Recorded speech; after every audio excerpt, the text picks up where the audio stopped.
the IELTS requirement for the clients, for the students who plan to go to Canada for higher education. Along with this, we'll be discussing a lot of those query and questions that we have been getting from different students. And we'll be also discussing how you can get a visa on low score, up to what low score you should apply, otherwise not. Before beginning with this webinar, I request everyone to please adhere the online policies. Make sure that this is a fruitful session. And in this, I need full cooperation and support from all the participants in this webinar. Topic I've discussed. Along with this, why we are doing it, the objective is basically very simple, that in this COVID-19 situation, everybody is getting reluctant getting out of the houses. People want information. People want to go to Canada for higher education. But for good information, they know that they have to visit different places, different consultant. So now, rather than you visit us, let's all sit together and discuss the possibility that we can create with. Everybody, whosoever is planning to apply for Canada, one or another way, they have been listening to it that the IELTS requirement is there in the system. When you apply for admission, there is a requirement of IELTS. When you apply for visa, again, there is a requirement for IELTS. Now, there have been number of advertisements in the newspapers stating that, let me say this in regional language, Hindi, Punjabi, कि बिना IELTS Canada जाओ. So that's something which is actually creating a lot of confusion in the people's mind. Please make sure that there is a requirement of IELTS in Canada, and such kind of advertisements which are happening in the market, they will not take you to any places. So make sure that you have to write IELTS. Yes, the requirement of the IELTS totally depends on a lot of factors. As if in case you are planning to take up a course after class 12th, the minimum IELTS requirement by which you can enter is overall 6 band, and it should not be less than 5.5 in any of the module. As if in IELTS, you know that you have got 4 different modules: reading, writing, speaking, listening. So in any of the module, the lowest band score could be 5.5, but make sure that your overall band score is 6. This is one requirement for the students, minimum requirement of IELTS I'm talking about, who want to go after class 12. Now, for the students who are planning to go for postgraduate diploma programs, the IELTS requirement is 6.5 band overall, with the low band score in any of the module below 6. There are a couple of institutions where the PG programs are still available with overall 6.5, and one module could be 5.5. So when you have such a kind of situation, the options are very limited. When you have 5.5 in one module, the options are very limited. And when you don't have any option, you search for those people, those who talk a favorable thing to you. Like if you're coming to me and you say that I have got 5.5 overall or 5.5 in 2 modules, me and whole of my team in all my offices and branches, they'll simply say no to you, because we have been experiencing a lot of rejections, because a lot of people, they're coming to us and discussing their application. And during their discussion, we come to know that in case you have below 6 means 5.5 overall, or even in case you have got 6 band and in 2 module you have got 5.5, then even the visa chances are very rare. Okay. So whenever such a kind of client comes to us, we tell that client to better to repeat the IELTS exam. Okay. So once you have that required IELTS exam, then you should try. Along with this, there are certain couple kind of examples that we have wherein there had been 2 students with the same band score, supposedly overall 6 and 5.5 in one module. Now, A student and a B student, there are 2 students basically. So what happened that A got visa and B got refusal. Now, if we say that both had the same band score, then why A got the visa and B got a refusal? In this point, this is a big point. Now, a lot of people, they have been saying, they have been coming to and asking that, sir, one of my friend has got the same band score and he's got the visa, but mine is the same and I got a refusal. So just reminding you everyone here that getting a visa is purely not based on your IELTS. IELTS is one aspect in the application. Maybe with that IELTS, that B fellow got admission, but once the application enters to the Canadian High Commission for the visa, that time there are hundreds of factors that the High Commission has to check, which includes your percentage of scoring in your class 12th or whatever education you have done recently. What is the gap you had? Okay, what were the subjects you had? So don't take it this way that being having the same IELTS score, your friend got it and you haven't made it. You got a rejection. So that's another point. I think some of the participants, they have a bit of question here. So I missed on it that I'll be providing a separate time to everyone so that they can write their question here in the chat box, and we'll make sure that whatever question queries you'll have, we'll answer them there and then, or maybe sooner. Okay. Now, along with this, being as a consultant, there had been a lot of things that I just wanted to share with all the participants here. We have been visited by a lot of clients who want to apply as a fresh, a lot of clients who already applied and have got rejection. So the important thing here is a survey that we can share with all of you. The survey states that if you have got 6 overall and none of the module below 5.5, the chances of getting positive outcome of your visa are very high.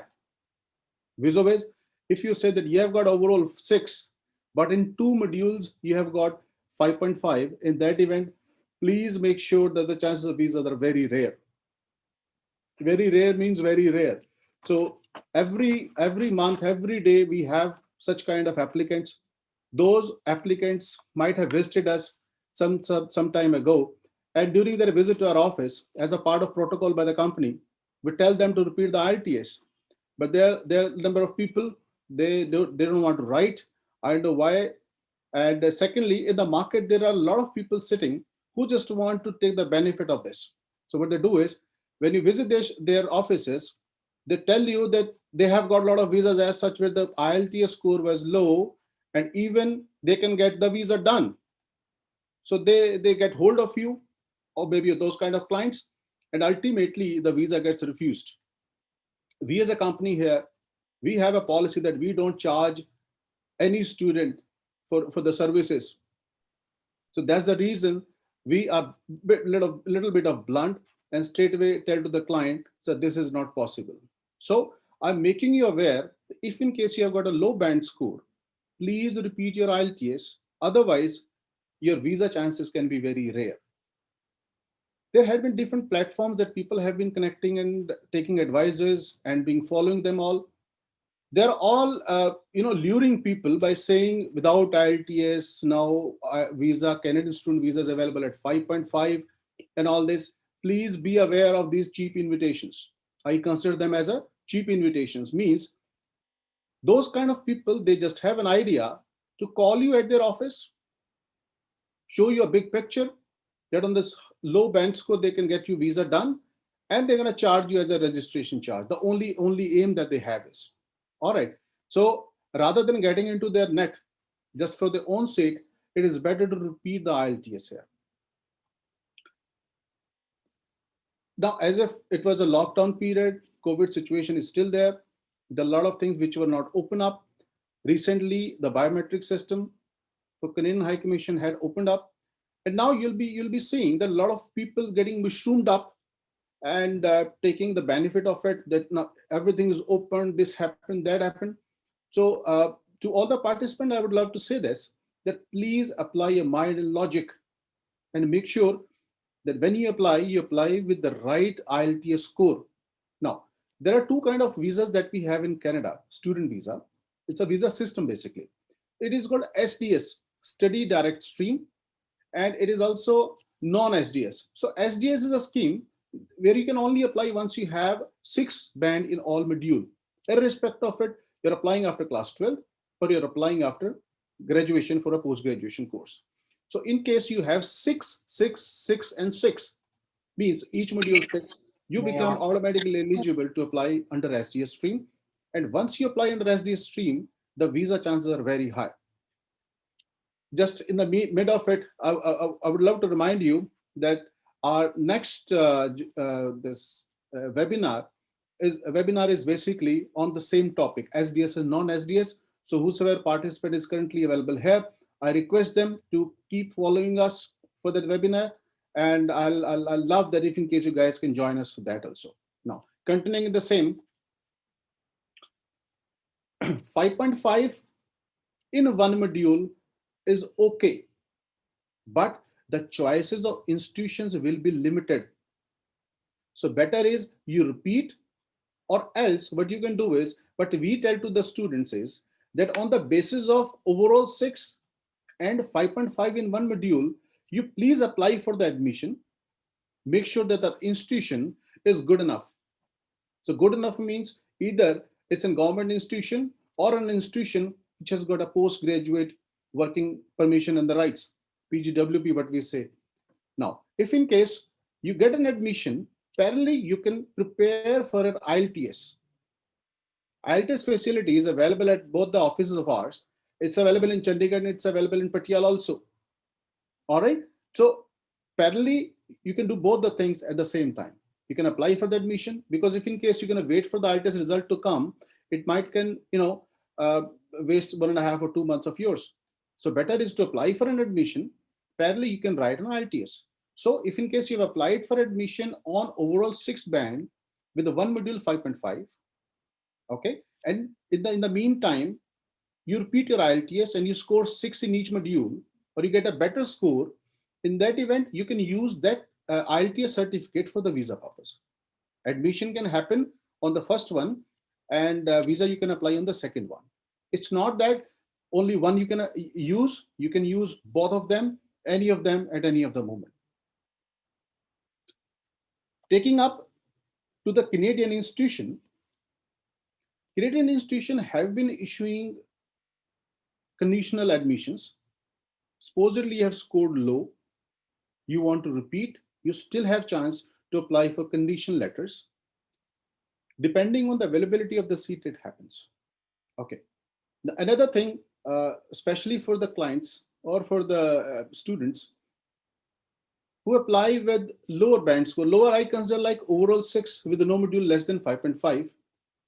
What happens to them is that as if the choices are very limited. So whenever they visit any consultant or agent, in that event, whatever course is available, they just give it to them. So the important point here comes is, no doubt you have got a low IELTS score, but please don't compromise with the course institution. In case you're gonna, compromise with this, then the bigger loss gonna be that the chance of the visa will be very low.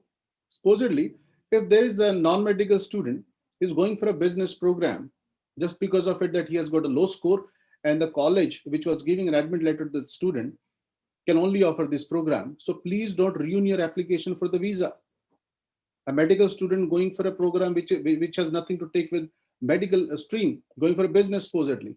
Medical student going for business student going for XYZ program which doesn't suits you. So in that event, chances of visa are going to be very low. So please be sure on it. So let me conclude, because the basic topic this time was IELTS requirement for Canada study visa.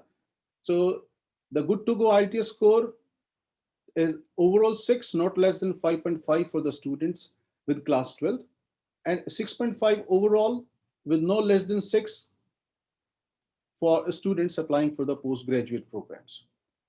So this was it.